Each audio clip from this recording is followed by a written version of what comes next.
Hi everyone, welcome back to my channel Zezignesia Education.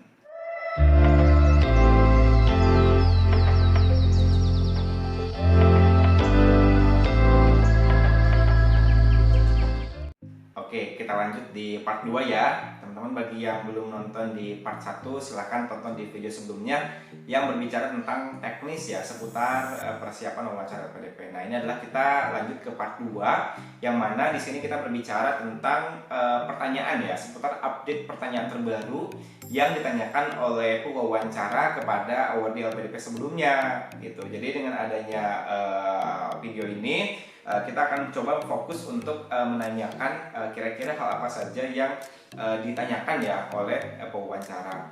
Nah, yang pertama, teman-teman biasanya ketika masuk ke ruang wawancara itu ada 3 orang pewawancara. Nah, 3 orang pewawancara itu biasanya yang pertama adalah dia dari kalangan psikolog. Nah, saya sudah membuat video pertanyaan-pertanyaan apa saja yang ditanyakan oleh seorang psikolog ya di video sebelumnya. Lalu yang kedua dari seorang praktisi gitu ya. Dari praktisi itu mereka yang sesuai dengan praktisi di bidang kita. Lalu yang ketiga adalah di dalam akademisi. Biasanya dia profesor, guru besar atau dosen di perguruan tinggi tertentu. Nah, biasanya ada 3 orang. Tetapi berdasarkan pengalaman dari teman-teman sebelumnya, ada juga yang ternyata hanya 2 orang saja. Nah, kalau dulu pas 2019 akhir ya, pas saya wawancara, itu ada wawancara tahap 1 dan wawancara tahap 2. Kalau tahap 1 itu kita ditanyakan tentang seputar wawasan kebangsaan, seputar nasionalisme, seputar isu-isu separatis, kemudian seputar isu-isu tentang gerakan-gerakan yang ekstremis tersebut gitu kan. Nah, lalu wawancara yang kedua adalah wawancara yang tadi saya sampaikan yang ditanyakan oleh 3 orang itu. Tetapi saya coba riset ya di beberapa awardee yang telah lulus di periode sebelumnya, itu ternyata ketika wawancara via Zoom itu hanya fokus kepada yang 3 orang itu saja gitu. Nah, untuk wawancaranya itu sendiri, teman-teman, untuk yang luar negeri tergantung pewawancaranya. Biasanya full menggunakan bahasa Inggris, tetapi kadang-kadang ada pewawancara tertentu yang menggunakan bahasa Indonesia juga. Jadi teman-teman harus memastikan apakah menggunakan bahasa Indonesia ataupun menggunakan bahasa Inggris gitu ya. Kalaupun misalnya dia bertanya menggunakan bahasa Indonesia, ya jawab menggunakan bahasa Indonesia. Kalaupun misalnya dia menjawab dengan bahasa Inggris, ya jawab menggunakan bahasa Inggris gitu. Jadi teman-teman perlu memperhatikan beberapa hal tersebut gitu. Nah, video sebelumnya saya juga telah membahas beberapa prediksi pertanyaan wawancara LPDP. Nah, mungkin di video ini karena saya ini kalau yang sekarang saya coba riset ya ke beberapa awardee. Kalau yang dulu itu berdasarkan pengalaman pribadi saya. Nah, kalau sekarang ini hasil riset dari beberapa awardee LPDP yang setelah lulus di periode sebelumnya. Bisa jadi mungkin pertanyaan ini adalah sama dengan teman-teman, tetapi bisa jadi juga tidak sesuai juga gitu ya. Yang pasti teman-teman tetap harus mempersiapkan diri kemungkinan-kemungkinan yang terjadi dan yang ditanyakan. Oke? Nah, kita langsung saja. Nah, biasanya yang pertama adalah ditanya tentang memperkenalkan diri. Nah, ketika teman-teman memperkenalkan diri, pastikan teman-teman memperkenalkan diri itu adalah bukan yang ada di CV. Karena biasanya kalau yang sudah ada di CV itu dia sudah membaca. Tetapi ketika memperkenalkan diri itu teman-teman coba tampilkan hal yang berbeda gitu ya. Misalnya di tempat teman-teman bekerja sekarang gitu kan, apa yang teman-teman sudah lakukan gitu kan, apa manfaat dari teman-teman yang sudah diberikan gitu ya. Tapi ingat, itu adalah pertanyaan yang singkat gitu yang memperkenalkan diri tersebut. Lalu berikutnya dia ingin si pewawancara itu ingin mengetahui tentang data pribadi kita gitu kan. Misalnya apakah kita sudah menikah atau belum gitu kan. Lalu misalnya pekerjaan kita, apakah kita sudah bekerja atau belum. Kalau misalnya teman-teman baru fresh graduate gitu kan, misalnya saya baru lulus banget tahun periode kemarin misalnya baru lulus di tahun 2021 akhir misalnya, dan sekarang belum bekerja, langsung apply LPDP. Nah, kenapa belum bekerja gitu kan, kenapa fresh ingin daftar langsung lanjut S2. Nah, biasanya teman-teman juga perlu mempersiapkan pertanyaan seperti itu gitu ya. Kenapa sih ngebet banget pengen langsung lanjut S2 dalam negeri ataupun luar negeri gitu kan, kenapa kok belum bekerja dulu gitu. Nah, itu harus memperhatikan. Kalau misalnya teman-teman bekerja, ya bekerjanya di mana, kemudian kontribusinya sebagai apa, dan biasanya nanti akan nyambung kepada pertanyaan seputar jurusan yang nanti teman-teman akan ambil atau program studi yang teman-teman akan ambil, seperti itu. Nah, lalu biasanya kalau misalnya teman-teman untuk program S3 gitu kan, apakah teman-teman sudah pernah publikasi atau belum? Nah, biasanya kan kalau sekarang juga kan kalau S1 publikasi itu di jurnal terindeks Sinta ya, di jurnal nasional ya. Beberapa kampus sudah mewajibkan. Di tempat saya bekerja di Prodi PPKN UNJ itu mahasiswa diminta untuk mempublikasikan hasil skripsinya gitu kan ke dalam beberapa jurnal terindeks Sinta gitu ya. Biasanya kalau mahasiswa S1 itu terindeks Sinta. Nah, ini sangat penting sekali karena kalau teman-teman dulu misalnya sudah pernah publikasi, nah itu menjadi salah satu poin lebih, karena biasanya untuk kuliah S2 di Indonesia gitu kan, itu pasti mereka lebih banyak meminta tugas-tugasnya itu publikasi di Sinta. Jadi minimalnya teman-teman sudah memahami bagaimana proses publikasi, kemudian tata caranya, revisi dan seterusnya. Nah, itu juga menjadi salah satu portofolio. Nah, kalau teman-teman punya publikasi, mungkin baiknya dipersiapkan di tab yang tadi saya bilang ya. Jadi perlu dibuatkan di tab seperti itu. Nah, lalu biasanya ketika teman-teman kuliah, nah itu bisa ditanya juga tentang pengalaman organisasi. Nah, teman-teman pernah ikut organisasi apa saja? Misalnya kalau saya dulu pernah ikut organisasi BEM ya, Badan Eksekutif Mahasiswa. Kemudian, HMJ dulu waktu zaman saya masih HMJ ya, masih himpunan mahasiswa jurusan. Lalu waktu itu saya posisinya sebagai ketua HMJ di Prodi gitu kan, di jurusan, ketua himpunan mahasiswa jurusan. Lalu di fakultas saya juga pernah menjadi kepala departemen pendidikan gitu kan. Dan saya juga pernah ikut beberapa seminar. Tetapi itu bukan itu yang ditanyakan ketika organisasi, tetapi apa manfaatnya yang bisa kita berikan, yang bisa kita kontribusikan untuk teman-teman di lingkungan organisasinya gitu. Misalnya saya pernah menjadi ketua HMJ. Nah, kebetulan pada saat menjadi HMJ itu dulu kami pernah mengadakan kegiatan yang paling berkesan, yaitu mengadakan bakti sosial di daerah Lubiliang di Bogor gitu kan. Yang mana di situ kami mendidik anak-anak yang ada di pedesaan. Nah, mereka sangat senang sekali belajar dengan kami karena kita juga tinggal di rumahnya. Nah, gitu ya. Jadi memperkenalkan ketika ditanya organisasi, jangan terlalu panjang, tapi jangan terlalu cepat juga, singkat, tetapi intinya kita jawabnya berkontribusi untuk Indonesia. Lalu pada saat saya wawancara S3 juga ditanya sama organisasi. Nah, itu juga tanya organisasi. Waktu itu saya ikut Indonesian Student Association atau PPI, Perhimpunan Pelajar Indonesia. Lalu misalnya kontribusinya apa gitu kan, waktu itu saya sebagai ketua juga. Nah, itu juga menjadi salah satu nilai lebih. Nah, biasanya itu ya, jadi pertama mereka ingin tahu diri kita dulu, tapi walaupun sebetulnya mereka sudah tahu di CV kita gitu kan, di formulir yang sudah kita berikan gitu. Nah, setelah itu biasanya yang berikutnya adalah ada teman-teman yang akan diwawancara fokus kepada program studi atau misalnya perguruan tinggi yang teman-teman akan ambil gitu. Misalnya ya tentu alasan kenapa teman-teman mengambil di kampus tersebut dan di jurusan tersebut gitu. Misalnya teman-teman ingin mengambil program studi tentang manajemen, kemudian tentang ekonomi atau tentang financial technology gitu kan. Kenapa alasannya gitu kan. Nah, dan kenapa harus di negara tersebut gitu. Misalnya teman-teman memilih di United Kingdom gitu kan, di England, kenapa harus di England, kenapa tidak di Indonesia. Nah, itu teman-teman harus mempersiapkan dengan baik kenapa jawaban tersebut. Nah, biasanya salah satu cara yang terbaik menjawabnya itulah dengan adanya expert, kemudian adanya ahli di bidang itu, atau teman-teman sudah korespondensi, sudah kontak dengan salah satu tenaga pengajar di sana gitu kan, atau bahkan teman-teman ingin membandingkan penelitian antara Indonesia dengan sana. Nah, itu alasannya lebih bagus dibandingkan dengan kita menyampaikan, wah ini salah satu kampus terbaik gitu kan, dan seterusnya. Nah, itu lebih baik cari yang jawaban yang spesifik. Nah, lalu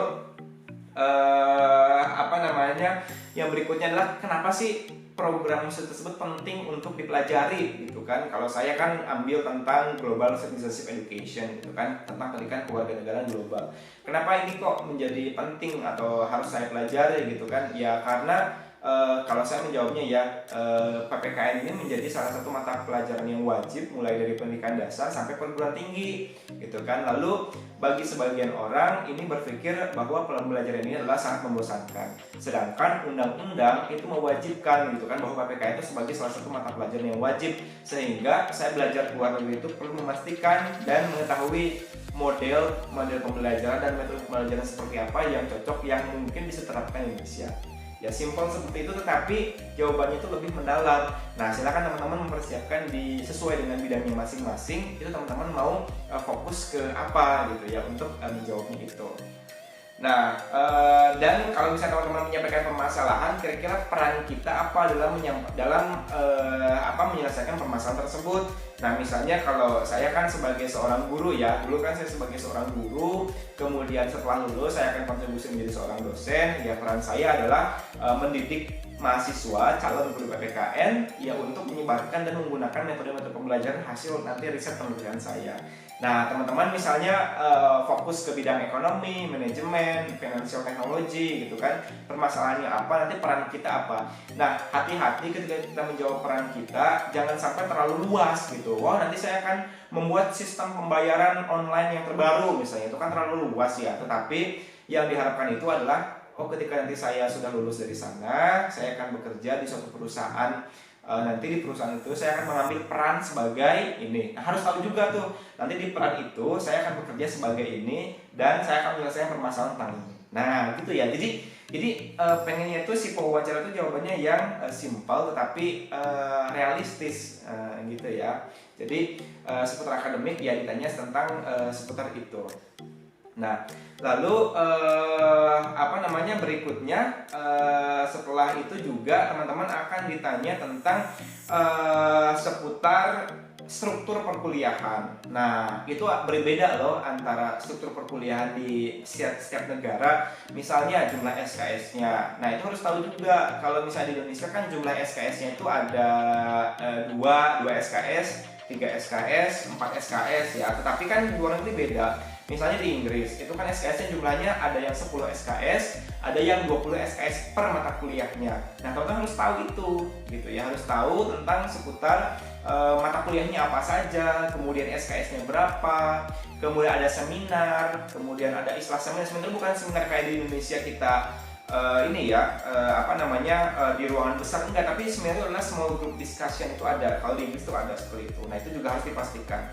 Lalu teman-teman harus tahu juga tentang seputar ini IPK gitu, karena IPK di Indonesia sama IPK di luar itu berbeda dan masing-masing negara itu punya